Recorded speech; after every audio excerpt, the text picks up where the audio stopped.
高雄在地七泰山火锅，因为韩国瑜做市长的时阵，捌去食过泉大出名，已经徛48档咯。有3间实体门市，嘛伫网络顶推出着几啊款的料理包。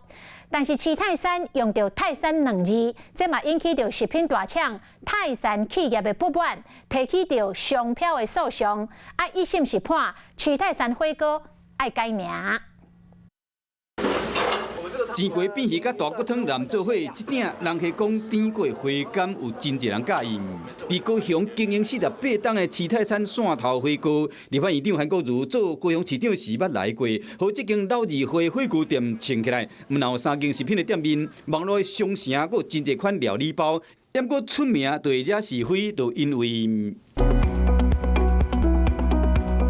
民国49年成立的国内出名的厂商泰山企业，伫民国61年时将泰山注册为商标。七泰山火锅是伫民国65年才登记的，所以讲泰山企业认为商标被侵权，去法院甲告。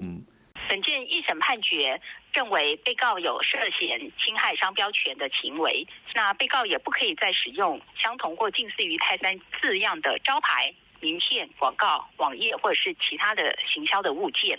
一审判七泰山火锅袂使阁用泰山这个名，也就是讲说来可能必须爱改名。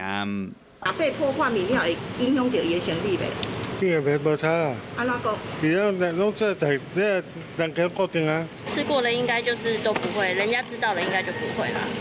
大部分的民众拢感觉无彩，也过嘛认讲这袂影响到生意，毕竟开码50年啊。